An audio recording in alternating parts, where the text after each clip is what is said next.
How familiar are you guys with Stonehenge? Mildly. More than the average person. Has I'd anybody say. here ever been? No. Okay. It's my dream to go there. Are you being... Or it's my dream to Serious? go to Scotland. Okay. And Stonehenge is on the list. I would love to go to Scotland just to talk, just to walk around and be like, all right, lad, all right. I just love that freaking accent. There's a few things that I want to see.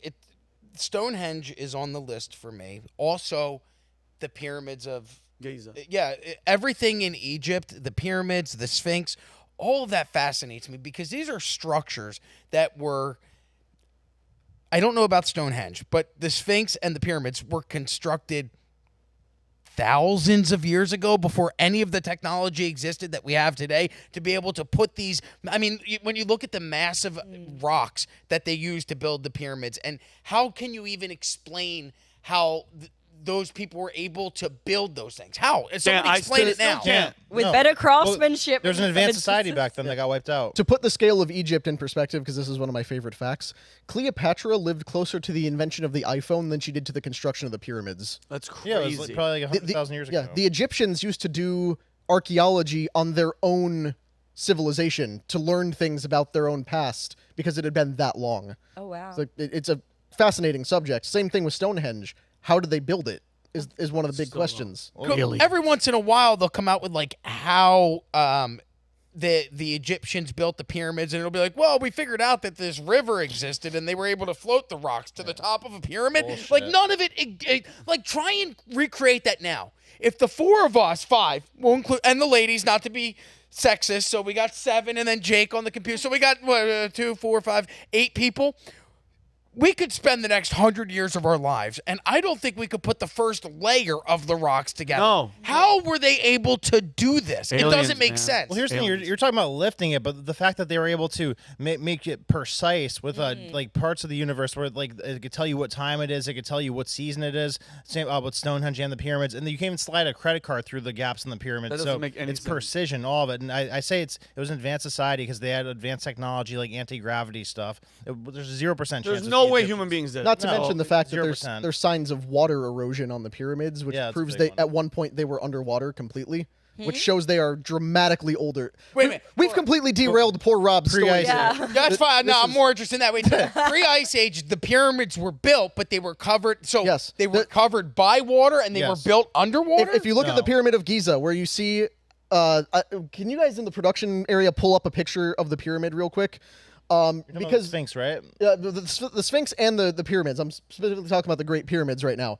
If you look at up close to the top, they used to have capstones on them, and down below where the capstones are, there's a coating on it because they didn't used to be kind of steps. It was a smooth surface that has eroded over time. If you look at the erosion pattern, that large one in the center, Yeah, right you can there. just share that screen. That's all good. If you look at it from certain angles, There you go. There is wave pattern erosion Is that what's at the top of yes. It used to be coated in that, and it made it a flat surface.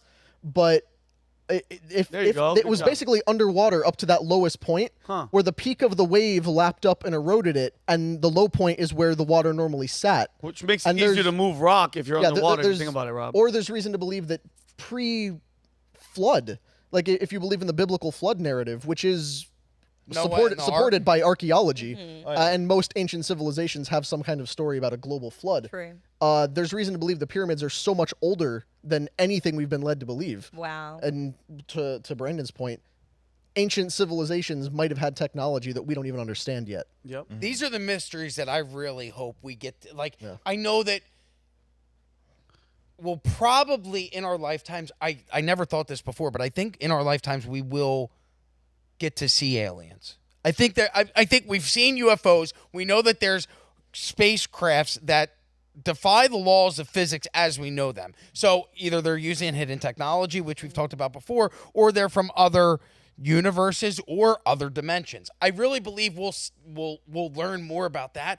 I wonder if we'll ever learn about what's here on Earth. Isn't it weird that we travel outside to study space, but there's so much about this planet that we live on that we don't know Just about?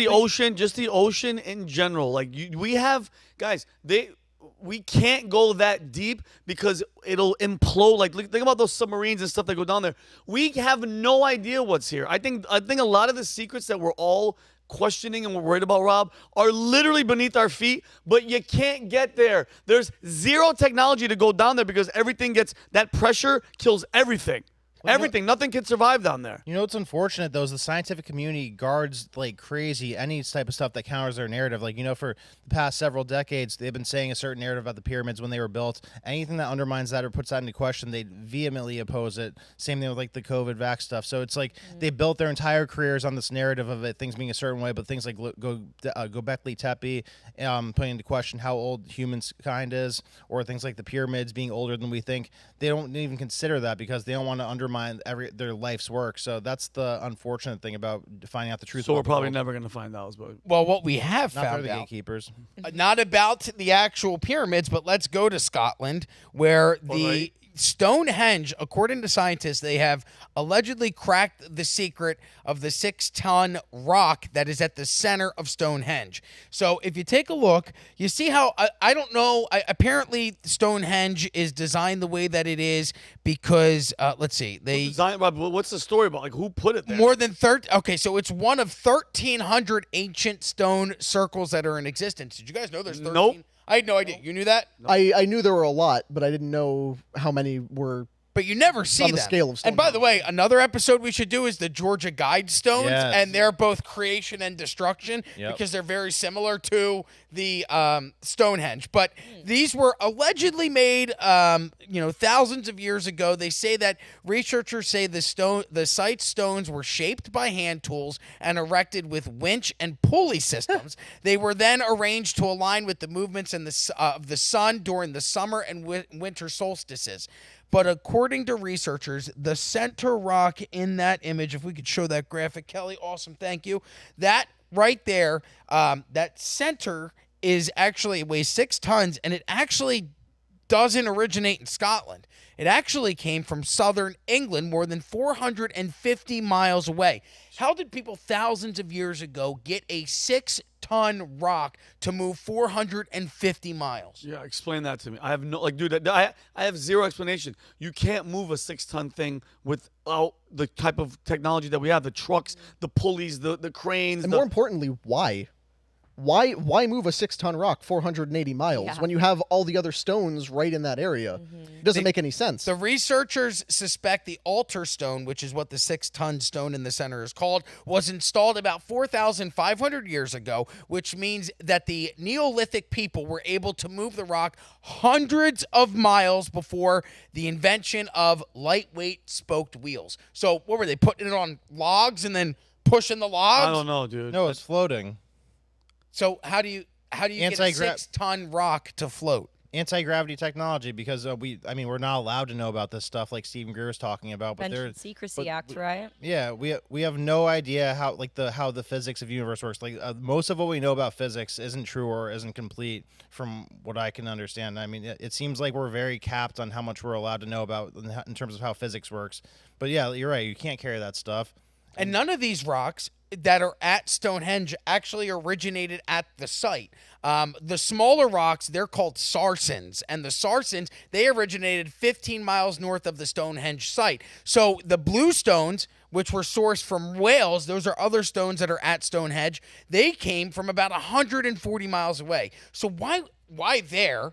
And why would you move all of these rocks hundreds of miles from 2 separate locations? So not only do you have the 6-ton rock in the center being moved 450 miles, you have the smaller rocks, which are still heavy and still are going to take massive amounts of people to move. Those were moved 140 miles. My question, even without the rocks, how long would it take Neolithic people to walk 140 miles back 4,500 years ago? Just without even moving anything, how long would it take these people to make that trek? Like forever. And Like, it's Couple not months over, at least. it's not over flat ground. It's over Mountains and mountainous shit. terrain and rolling hills. Like, Yeah. okay, sure, you could roll the rock down a hill, then try to get it back up the back next one. uphill. You're not going to have a team of oxen big enough to pull it up that hill. Rob, I think it's so unexplainable, and you have to go to where you're going, Brandon. It's like there's no explanation. They couldn't have physically done it. There was no technology to do it. So how and like what are these things that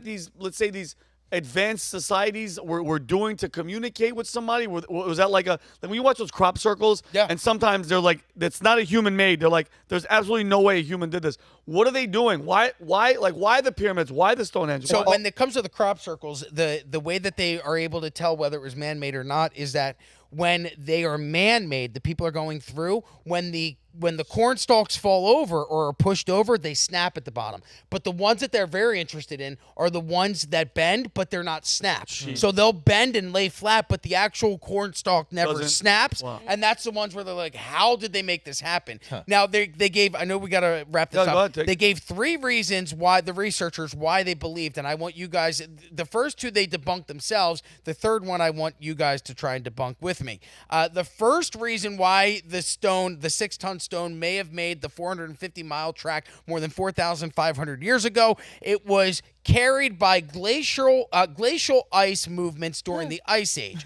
However, the authors don't think that that's the right explanation. The second one is that humans moved it across the land, but the team suspects the forested terrain would have been too challenging for them to do, which is what you said, Connor. The third option, and they say this is the most likely, is that 4,500 years ago, the Neolithic people moved a 6-ton rock 450 miles using a boat. How? How would they do that? What were the boats made out of 4,500 years ago to be able to do that? And Yeah. so question. All right, sure, fine. Assume that they did the whole weight thing. They were able to figure that out. But how do they line it up with precision to do measure the winter and summer solstice? Because these aren't advanced people in their story. yeah, they line up. They line up across the Yeah. And world. And that's Yeah. what all these ancient civilizations were doing. The pyramids are in line with constellations. If you never dug into Göbekli Tepe, I believe that's the one in Malta, if I'm Malta. remember correctly. That's where they have these sites all over the islands where they'd build the temple pointing at one star constellation. Right. And then as soon as they were done, they'd bury it and go build it somewhere else, pointing where the star had drifted That's during so the wild. time. It's So it's like all of these civilizations were pointing at the stars.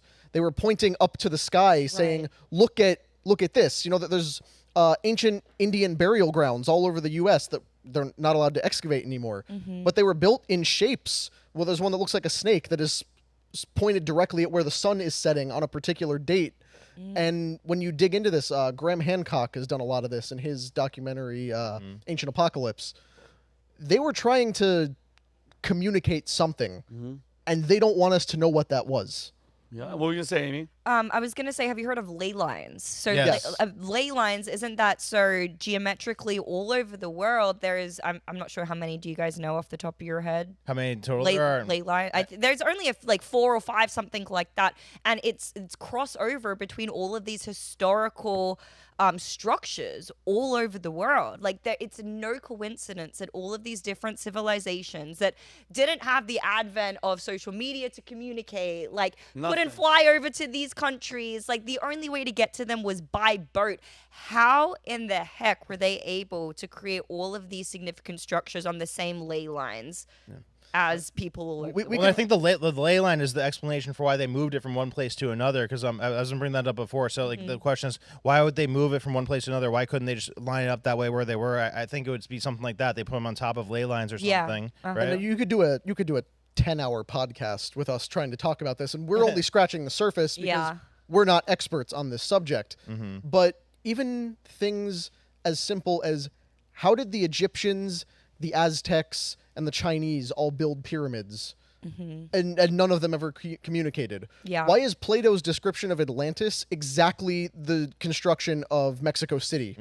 Weird. Like, this doesn't make any sense. How could these people have known about these various things? Right. This is probably the most significant historical mystery we're aware of. And there's this active campaign to suppress anybody from ever knowing about it.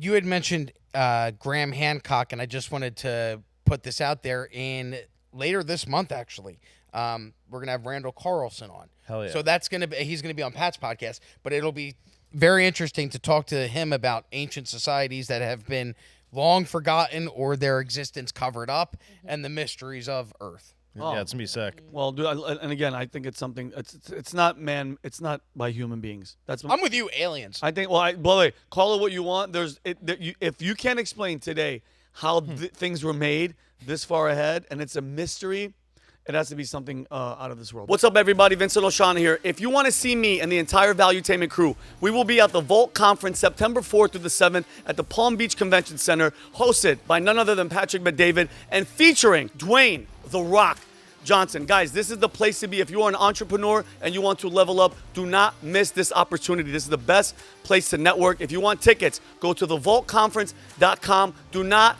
waste time. This thing is going to sell out, and I will see you guys there. Peace and love. So if you like this clip, click right here. And if you want to see more like it, click right here. Stay angry, Patriots.